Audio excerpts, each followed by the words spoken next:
Feel the difference with CBD Direct Oils. CBD oils may have the health benefits for your aches and pains.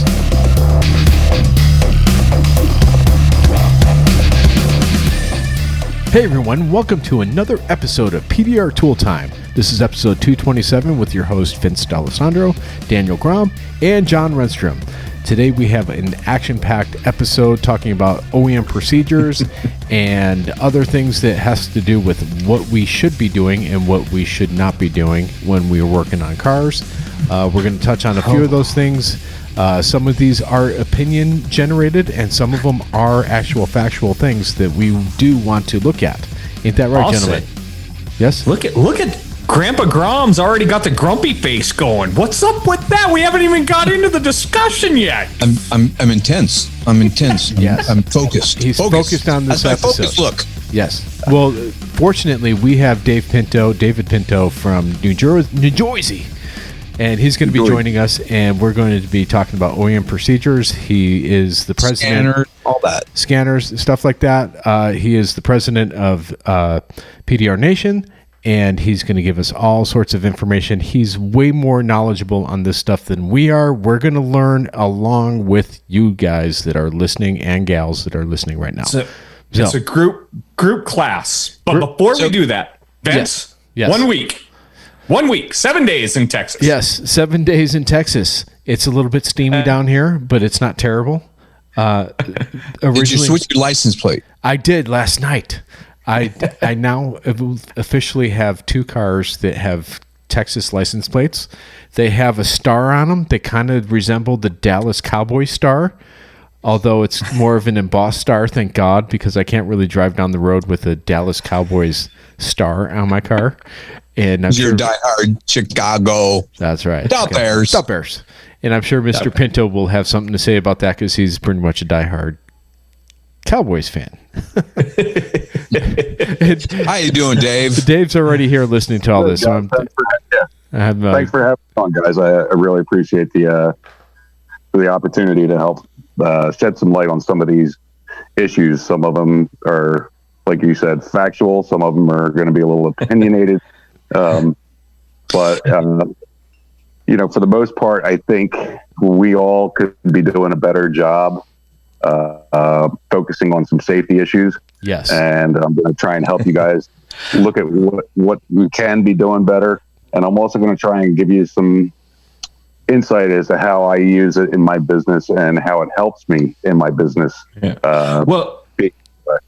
This is like the ultimately most confusing simple thing. Yeah. Elaborate.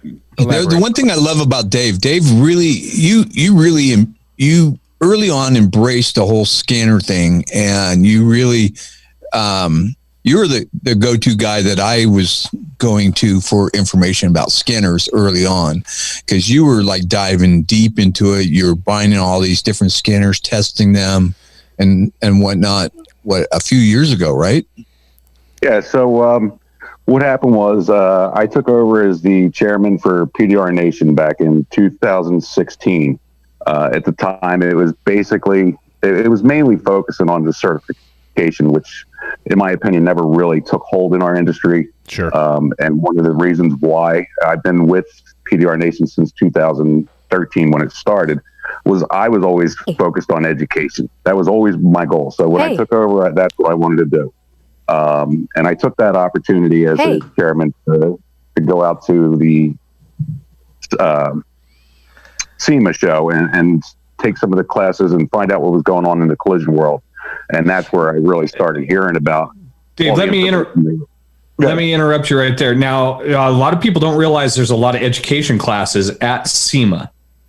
So there's tons of education. You've really dived into those classes hard, but do those classes run all week? All week long. There's a Society of Collision Repair Specialists. They usually do most of the classes, but iCar has classes out there. There's also some panel discussions that'll involve the OEs and insurance adjuster or insurance companies. There's just a ton of information out there for anybody that's in the collision industry or PDR industry. Now, David, when you say OE, what are you referring to for the guys that are out there wondering what the hell is OEM is original equipment manufacturer, basically the people that build the cars. Right. Okay. So Honda, GM, right, Toyota, right, whatever. Perfect. Yeah.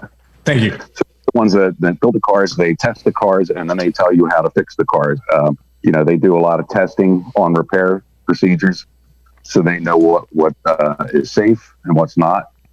They do all their crash testing before the car hits the road, so they know, when people talk about drilling holes and stuff like that, that's where I was first introduced to about 4 or 5 different manufacturers out there at SEMA, and every one of them says, "Oh, paintless dent repair, no drilling holes," right? And after talking to them, I realized they explained to me that it had to do with airbag timing. It wasn't about rusting or whatever. Sure. One of the big fallacies. I listened to your last show, and it was awesome.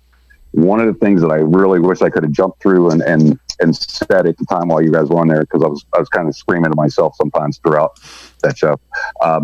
Everybody in our industry loves to point at, oh, well, what about Z-Bart? What about the aftermarket manufacturer? Yeah, stereo equipment installers. They're taking stuff apart. They're taking stuff out.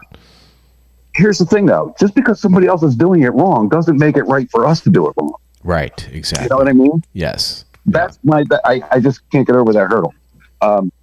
So, even like drilling a hole, all right, and the airbag timing. Another thing, pressure sensors and doors. I want to make sure that people understand that the door is not pressurized. It's not like you're letting the air out when you drill a hole, right? Or when you bend a window molding, sticking a wedge in there or whatever. Yeah. What it is when the door gets impacted, there's a certain amount of pressure that builds up on a rapid thing. These computers in these cars they're so much stronger than your home computer. Go ahead, Daniel. Okay, looks like here's my thought on this. Okay. There's times where I look at a dent and I go, I can do it without drilling a hole. It won't come out as good. It won't be a better repair. Mm-hmm. But if I drill a hole, I'll get more direct access. I'll do a better repair, and the customer will be happier. So my question is this. Maybe we need to look at this differently and say, okay, how can we drill a hole and still make the OE happy? You can't. And what about developing a plug that will comply to their standards? Let me ask you a question, Daniel. You've been doing this a long time. Have you never drilled a hole and then forgot to plug it? It happened early on. I'm very studious about it. In the last probably 10 years, I take a lot of pride when I do it now. I paint it. I buy nice plugs. I mean, I buy nice rubber plugs. I spend a lot of money on plugs, but I do it good. Let me go back to that, because this is also going to fall into what David is going to bring up in a little bit when we start talking about the water barriers, the glues that are used, everything else. And you say, using a better plug, buying a better plug. What guarantees you the average technician installs that better plug assembly correctly? Okay, what guarantees you that the mechanic in Podunk, wherever, takes off a door panel and forgets to put the barrier back on, or rips the barrier and doesn't put it back together right? That goes right back to what David already said. Just because somebody else does it wrong doesn't mean you get a free pass to continue doing it wrong. But it still doesn't guarantee anybody doing all those steps. Okay, here we go. Let me put it to you this way. What we're doing is we're just decreasing the odds. And we'll kind of hint on that, and David can kind of continue on a little bit more. But what you're doing is you're reducing your liability by eliminating all of those steps. I get that. Okay. It's good habit. Is basically. I think the manufacturer is short-sighted in making their systems too sensitive and too reliant on having everybody doing the repair correctly. No, you can't say too sensitive. We're talking airbags have to be timed to go off exactly at the right moment from a 10 mile an hour impact to a 70 mile an hour. They shouldn't be reliant on the panel being perfect in every single case.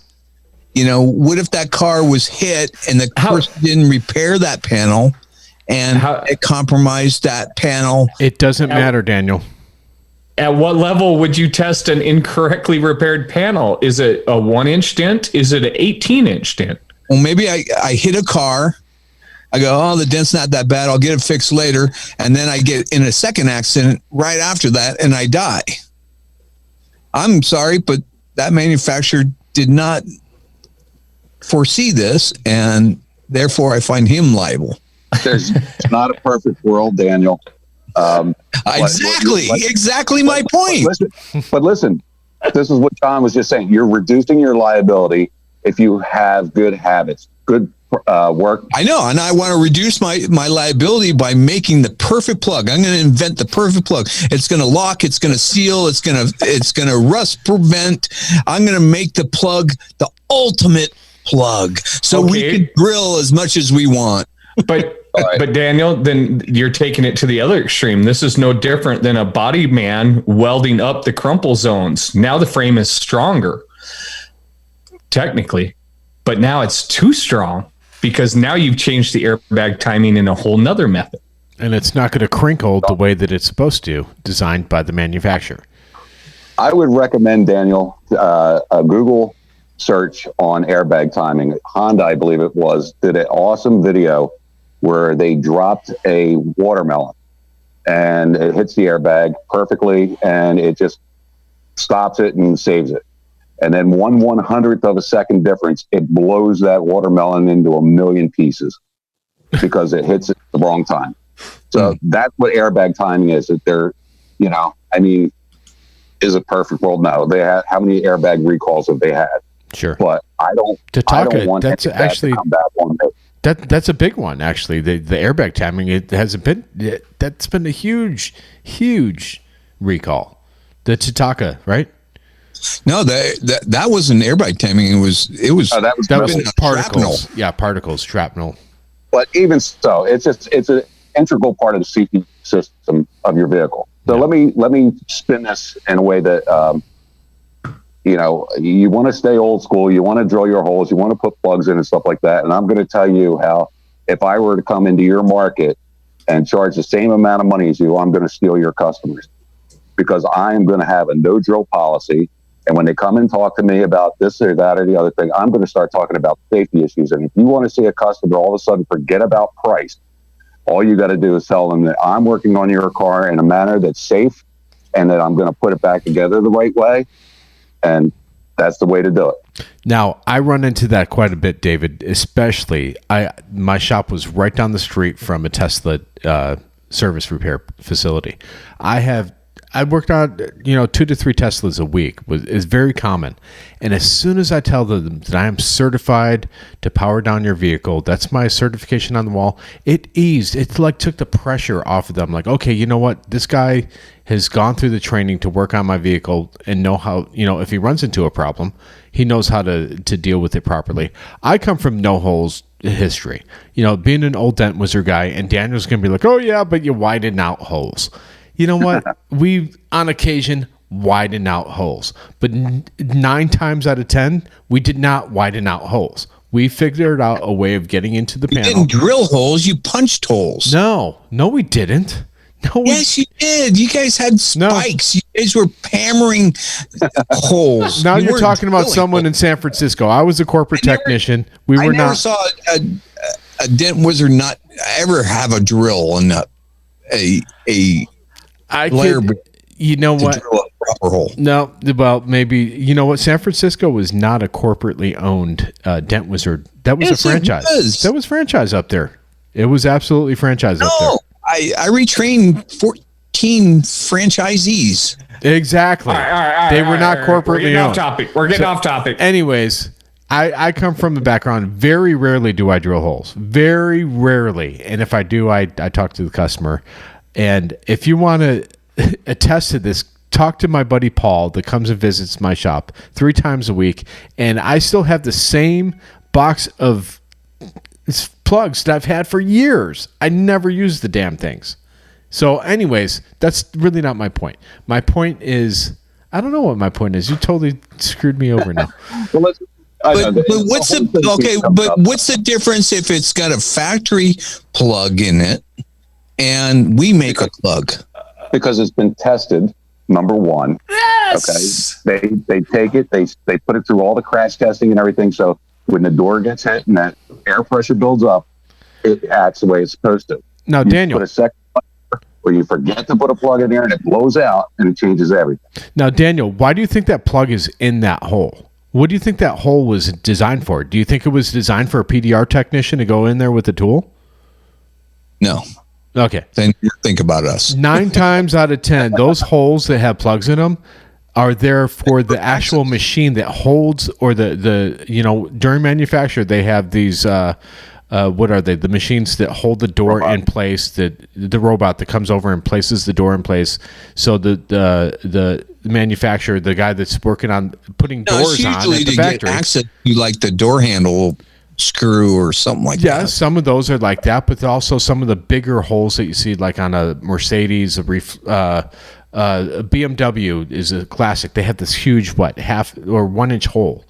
That's the frame machine that holds that door at manufacturing that brings it up to the car and places it on the door. There's a machine. It's not so. It's more mechanical rather than physical for a guy. A guy doesn't walk up with the door and slaps it on anymore, right? It's not 1950s anymore. There's a machine that carries the door over to the car and then the technician puts it on. So anyways, those holes are not designed for PDR. We could use those holes, right, Dave? And we could... You can use the factory holes. You're not supposed to wallow them out. Mercedes is very specific about that. Yeah. That you can't stretch out or wallow out those holes. But again, holes are only a part of the whole thing. I know that's the big discussion for Dent guys. Can I drill? Can't I drill? It's almost like Republican or Democrat with, it's hard to get everybody on the same page. But that's the reason behind it, is because that's the way it is. Now, what I've done, I haven't drilled a hole since 2016. I can honestly say that. I have on my website a no drill policy for my customers in my educational part of my website. And that's how I get my customers on board with the way I do things. Yeah. Now, most of the time, I think some of the biggest reasoning or people that say, I'm doing wholesale, I'm going to whack holes in there because I'm not getting paid to do it right and everything. Let me tell you, if you can step up your glue game with the tools that are out there now and these new TADs and the new glues, you can fix a lot of stuff.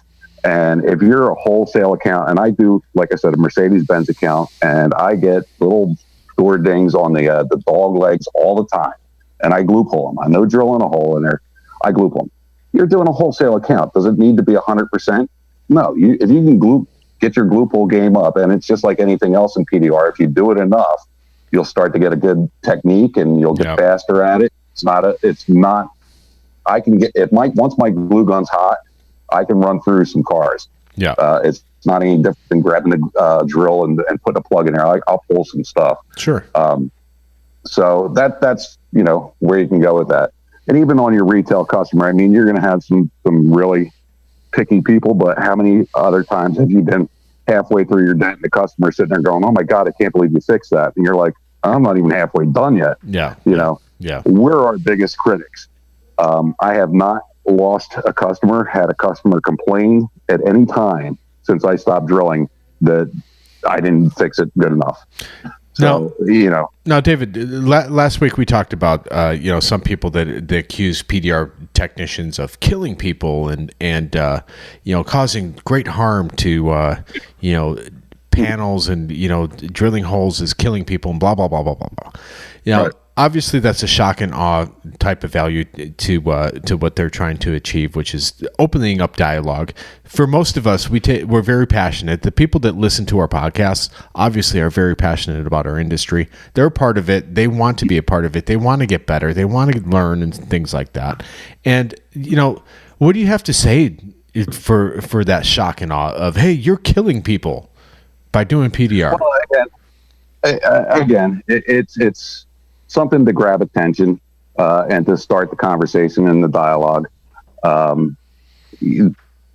There's no black and white. There's so much gray area. But early on, when I first started learning about the advanced technology that was in cars and all this stuff that scared the crap out of me when I went to the first SEMA show and went to these education classes, I left there and I said, I think I don't ever want to work on a car again. I'm so scared. The John Eagle lawsuit was that year as well. Yeah. So the liability really stuck with me. And I spoke to one of the people that you're referring to, who's very, very knowledgeable, does a lot of the litigation side of things, as an expert when they're called upon. And I asked them, I said, look, how are we supposed to do things the right way if we don't even know what the right way is? Sure. Which is a big thing. So education is huge. And it's one of the reasons why in PDR Nation, I started doing this education and talking about this stuff and trying to get our people on board with it. And I think, honestly, in the first year after that, I knew more PDR techs that knew more about scanning and ADAS and stuff like that than the body shops that they were servicing. Yeah. The body shops got on board real quick when they found out they could make money scanning, and adding that on.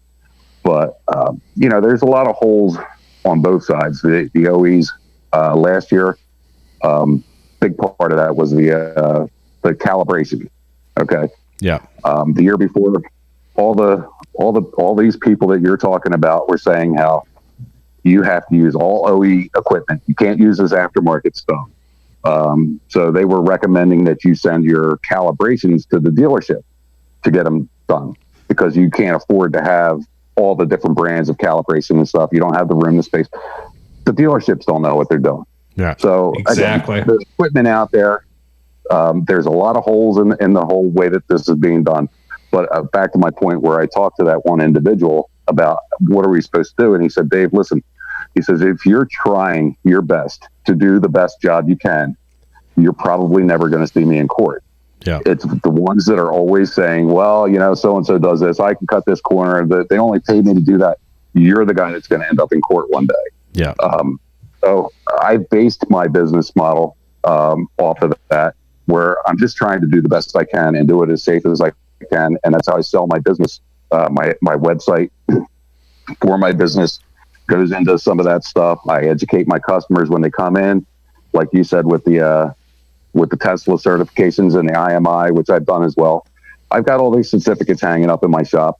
My customers are impressed when they walk in. Sure. Whether I'm impressed another Dent guy, I don't really care. No. My customers are, they know that I'm doing the best I can, and I'm not going to lose that customer to somebody overpriced, because that's what's going to happen is they're going to go, well, I can just drill a little hole over here, and they go, well, doesn't that affect this? They're not going to leave because of that. Yeah. So, and I think you touched on an important thing too, because throughout the trends, we've had this podcast now for what, Daniel, over 3 years, and I can't hear you, Daniel.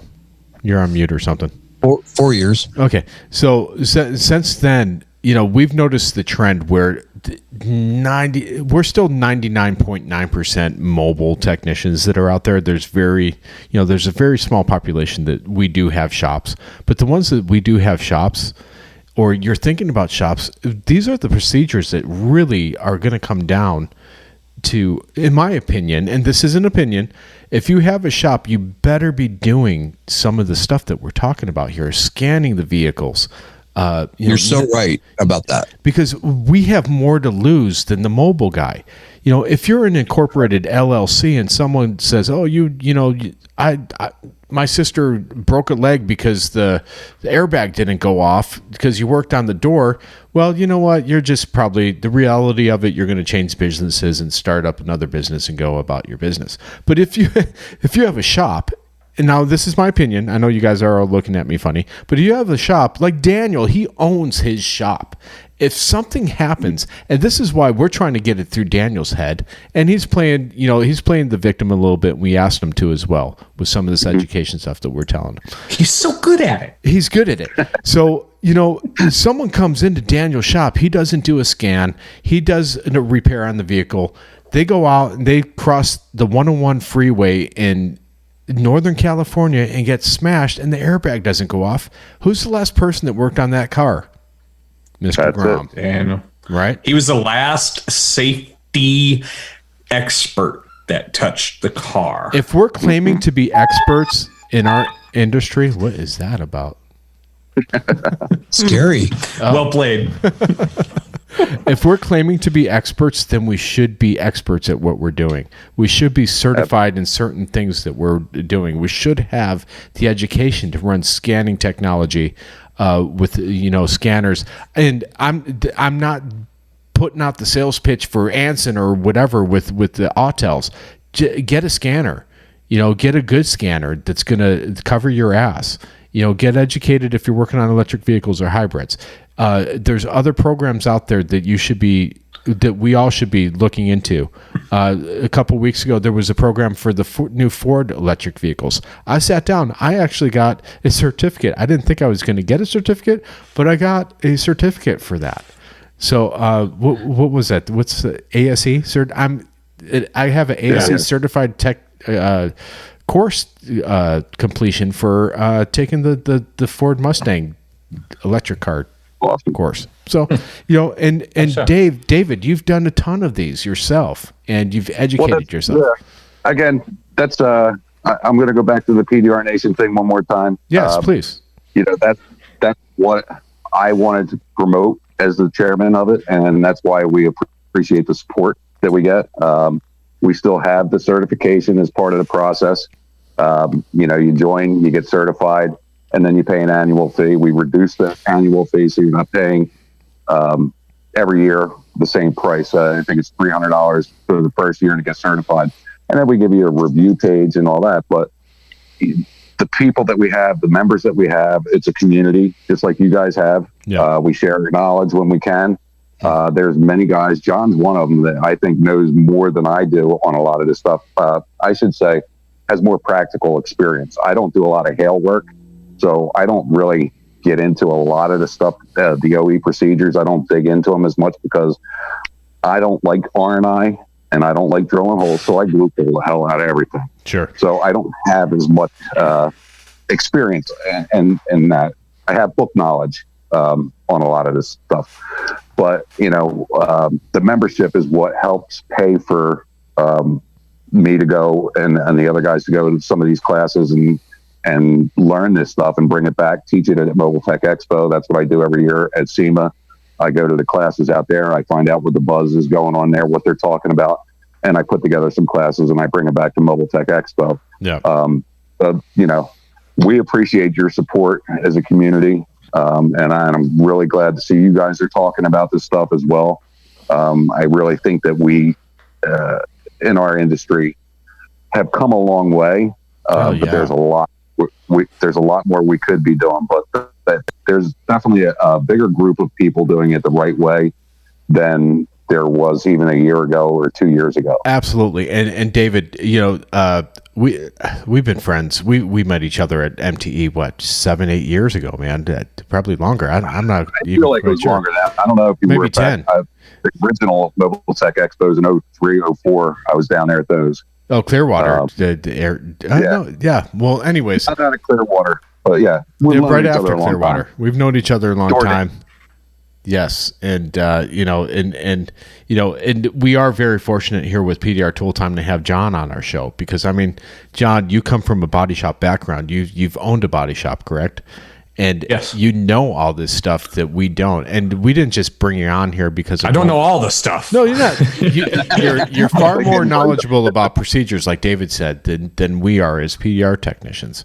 And sometimes as PDR technicians, our egos get in the way. It's like, oh my God, I just fixed that door ding and it's perfect. And you can't see that it ever happened.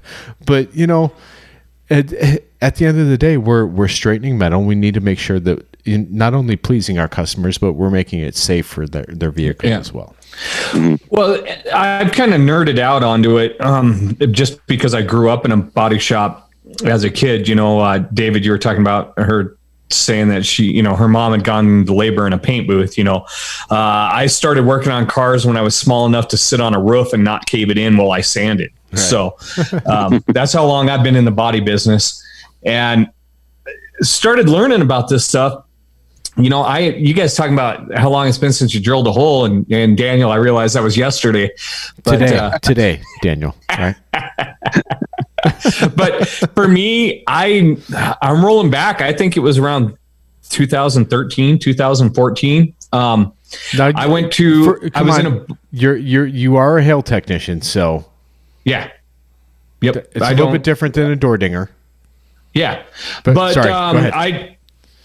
I do door dents and everything else for every shop I've ever worked at. But I was doing moldings for a GMC store, and I actually had to go buy a drill bit to drill out the rivets in that to put on those moldings for that on those GMCs. That's how little I have cleaning out, dusting out. When I moved last November, I found a bag of hole plugs. I was like, holy memory lane right there. That stuff's they're probably useless. They probably dried out so bad.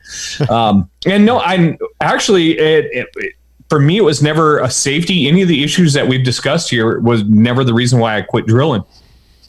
What caused me to quit drilling was the love of the metal fix and the challenge. I want to correct you first. I don't drill holes. I recreate manufacturer access. Thank you, Paul Corden. Right. But gas tanks on the motorcycles. Yeah. So a new petcock. Yeah. Put in an air valve. That way you can keep it pressurized, right, Daniel? I've never drilled a hole on a motorcycle. Thank God. I'll tell you that. And Daniel and I actually discussed that just the other day.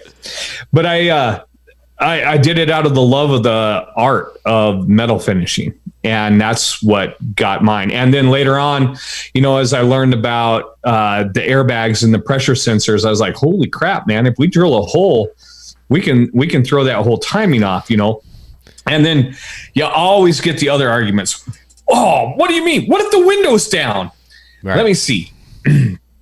I think, and this is my opinion, odds are better of a car getting hit in the side that has had a hole drilled in it from a PDR technician than the odds of a car getting hit in the side while the window is down. Nobody rolls the windows down on their cars and drives around all day anymore. Right. We've got auto climate control in just about everything, including a Kia. This is a convertible, maybe. Go ahead, David. Let me interject on that real quick with the window up and down thing. Okay, this is another reason why they say on the Lexus that you can't wedge the glass, because it's the window seals. There's an extra layer in there, and as you bend that up, then when the window's down, it doesn't seal up as well. But the computer systems in these cars, they know you're going to have an accident before you do. They, seatbelt tensioners start tightening up. The brake pedal can actually move to cushion, your foot.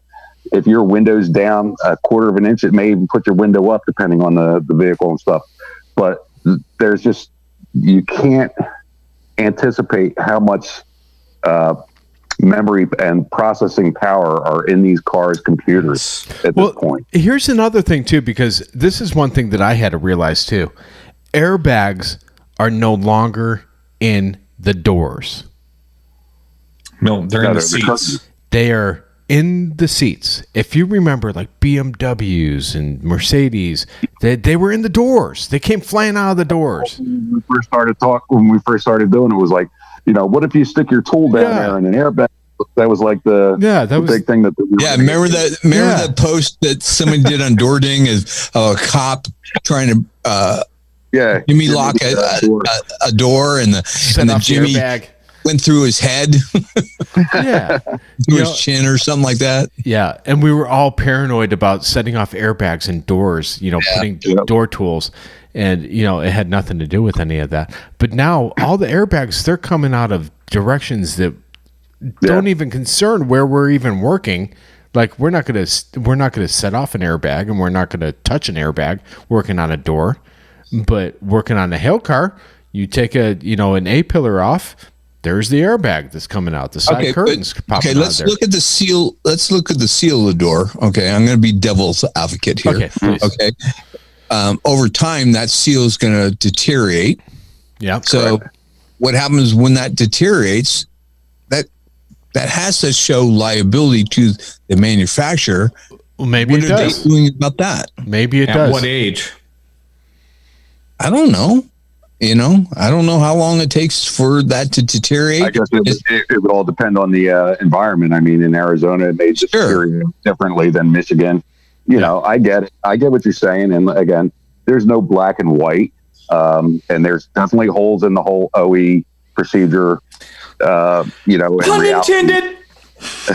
Yeah. But like I will go through a drain hole all the time to fix a dent.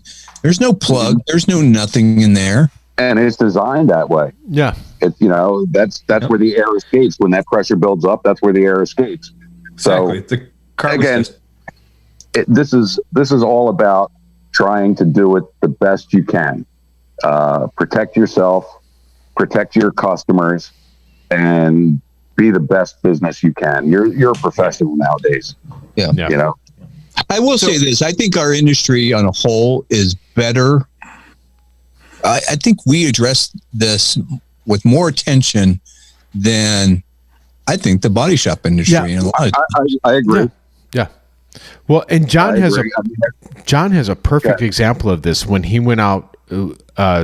He under the umbrella of Mobile Tech RX last year. You went to Virginia, was it? Yeah, when we went out and we watched him do crash tests at the IIHS. Yes. So when you went to go do that, you actually brought up things like IMI certification and one guy in that room knew what it was, right? Yep. Now, only one person had ever even heard of the IMI, and he didn't even know it was here in the U.S. Yeah. So, I mean, there's still a ton of stuff. And we're kind of narrowing down our time frame. So I want to leave you guys with this thought as we're talking about this. Try to think of these OE procedures as traffic laws. Okay? So the OE procedures are out there. They're explained. They tell you why. They give you all of this stuff. And it's no different than a traffic law. We know the speed limit's 65. It says it on a big ass sign right there. It tells you it. But how many of you have gone over that? How many of you have sped? How many of you have rolled through a stop sign at the end of the block? Well, there's never any traffic here. All right. These are all the same things. It's the very same thing. Sure. All you're doing is increasing your risk of hurting somebody. I only had 2 beers. It's not that big a deal. I only broke 2 clips on the trim panel. Sure. Well, I only tore the water shield just a little bit. I put some tape back on it. Yeah. I only had 2 beers at the bar. I'm not even buzzed. Yeah. It's all the same. All you're doing is increasing the risk, or you're increasing your liability by just skipping all of that and not doing any of them. When you speed, there's a good chance you could get caught. Well, when you drill that hole, and the odds of you getting in a wreck that you drilled the hole on are very, very small.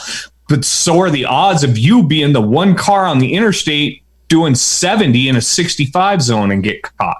Yeah. It still happens. Sure. No, you're absolutely right, John. It's like, are you going to be the technician that will be, what can I get away with? Or the drunk driver, what can I get away with? Or am I going to be the responsible person that says, oh, you know what, I had one beer and I'm going to go home, or I'm going to go about my business or whatever? Or am I going to take an extra 5 to 10 minutes to fix that dent without drilling a hole? Or am I going to drill a hole?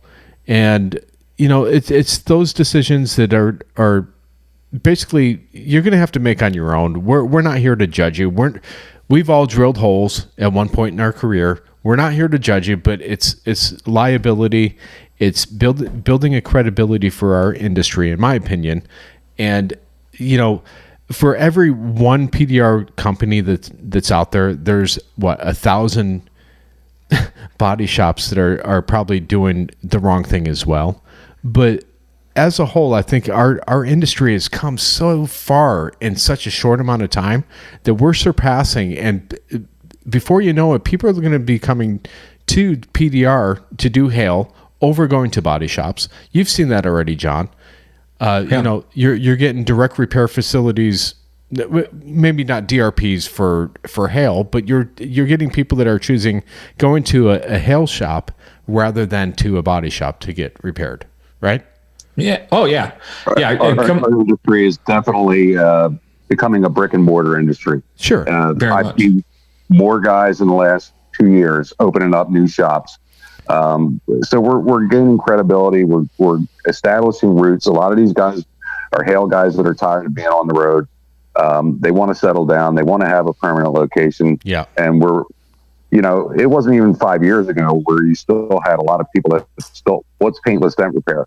I think at this point every year we're going to be more well known than we were before. But sure, do you want to be at the forefront of your industry, or do you want to be the old guy, that just won't give up his old ways? Yeah. At this point, I'm trying to do the things the right way, the best I can, and help all the other guys that I can along the way. Yeah, absolutely. And that's part of why we do this podcast. Myself, John, Daniel, Hudson, we're here. We're trying to be stewards of our industry. We're trying to give back. We don't get paid to do any of this. We're here week after week, for the last 4 years now, Daniel, putting this in, and doing editing and all this stuff, and trying to give you guys good content, because we've reaped so many benefits throughout the years. I've been at this for 25 years. Daniel, you're what? 27 now. John, you're right up there, Yeah, 16 doing PDR and 14 in collision. Yeah. And David, you're a longtime tech too. 20. You're not 20 years, and PDR Nation is not paying you to go out there and do all this education. No. So we do this, guys and girls. We do this for the love of what we do, and and we appreciate it. And this is, like I said, last podcast, the podcast before, this is going to be an ongoing conversation. We're not going to beat it into you every week. We will have other content and tools going on, but we need a break. We need a break, but we have David on today, in which we really appreciate him coming on. And this is an important topic. I mean, that's important. What I love about Dave, is that he's embraced this, and he's kind of been the steward of scanners and stuff like that. And I think it is important. It's not something that I shy away from or anything like that. I weigh things out and see, what the market is, wanting and that kind of thing.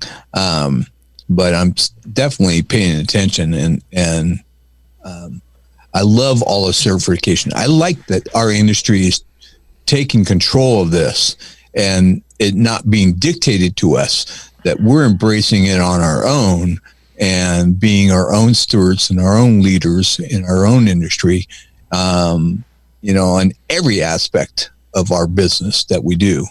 And I love and I commend Dave for doing what he does, because I know you spent a lot of your own money in doing your own research. And it's a lot of time, a lot of, the money, like I said, a lot. Luckily, PDR Nation doesn't have a ton of overhead at this point. So the membership dues can go into doing things like that. But yeah, the time is a big thing, just like you guys know. Yeah. They see the finished product. They don't realize how many meetings have gone on in the background. And I think John was on our advisory committee for a while back then, early days. But, you know, I think that was Eric. Eric, yeah. We used to have meetings 3-4 times a week, you know, an hour, 2 hours a day after work. And it's just, it takes a lot out of you. And there's times where you really just want to hang it up and say, I just want to have my time be my time. But again, it's the love of the industry and wanting to give back and knowing that, you know, I'm in a position to help. And let me ask you this, Dave. Well. Let me ask you this. Where do we need the most improvement on as an industry? Oh man, that's a tough question. Again, that's loaded. Here's something that I've said, and this works in not just our industry and just about anything in life. Education is always the answer. So I'm going to use education for the answer to your question right now. Mm-hmm. You can never get too much education. Vince went to the Ford class that he didn't have to go to, picked up something, learned something new. Does that make him a better technician now, a better business? Absolutely. So anytime that you have an opportunity to get information or learn something about our industry or even the collision industry, take it, especially if you can get it for free. You know, Mobile Tech Expo, we have education out there. It costs what, $15 to go to whatever classes you want to go to for the day. Yeah. I don't know how much it is anymore, but you know, it's a very cheap price. I did one seminar last year, and it cost me $500 for a 1-day event, you know? So when you can find that chance to learn something and become a better business technician, whatever it is, take that opportunity and do it. So, David, what you're saying is at MTE coming up, instead of going to the bar and hanging out with my friends and drinking a lot of whiskey and beer, I should at least go to one class to better my education. You can do both. You should do both. You can bring a beer to the class. How's that? There you go. Well, the good thing is Mobile Tech Expo in Vegas is still happening. Like you guys heard, 2 podcasts ago, we had Sheldon on. He was talking about it. You know, it's all education. The whole day is education. So and it's a cheap vacation to Vegas. Get there at least and sign up for Education Day. Best excuse to go on vacation. What's that? You were breaking up. The best excuse for going on vacation. All right. Yes. What? And writing it off. Education. Go there for 1 day and enjoy the rest of the weekend. Yeah. Well, listen, David, we're running to the end of our show here. We want to thank you for the time that you've put into, you know, PDR Nation, our industry, you know, the brief 50 minutes that we had you on our show. We will have you on again. Now that I'm on Central Time Zone, we're only an hour away from each other. There we go. So, and we have, you know, we've missed in the past trying to get you on, but we'll definitely have you on a little bit more. I hope you weren't too intimidated by it. That, guys. It was a great show, and I had a great time talking to y'all. Yeah. I miss you. Yeah, you know what? And I don't think we're going to see each other in Vegas, but we'll definitely see each other in Orlando. You got it, man. So, well, thanks, David, for coming on. Go ahead. Yeah, I really want to say thanks, and I look forward to having you back on because I'm not done beating on this horse. No. It's still alive, so it can take some more kicking, and I look forward to kicking it with you. Yeah. Thanks. Appreciate it, Don. Like I said, I know you have more real world experience. I have a lot of book knowledge on a lot of this stuff.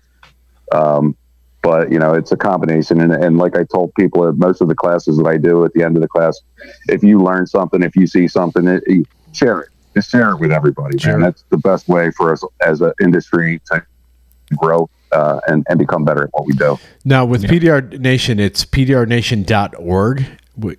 Correct. We are a nonprofit. You know, we do our fundraisers every year, try and give back to families that need. We have the certification process, again, gets you a review page. We do advertising for our members and some other membership benefits. And again, all the membership fees and stuff, they go to help run the the organization and allow us to go out and get educated so that we can help educate you guys. That's awesome. So sweet. Wonderful. Well, and thank you for all that. We really appreciate that. You know, at this point, we're going to wrap up our show, and you know, we always go to the grandfather Grom to lead us off. Guys, level up your tools by buying a scanner. Don't do stupid stuff like drilling a hole in a door. And keep it stiff. I have no other clever thing to say with that. Thanks for listening, guys. Thanks, guys. Make sure to hit that subscribe button so you can stay up to date with all the industry and tool-related news every week. Visit AnsonPDR.com for the largest selection for just about all your PDR tools, where you'll find hog glue and hog tabs. Don't forget to grab your Magnatech map, available at most PDR tool distributors. Mobile Tech RX, the app that helps you make more money.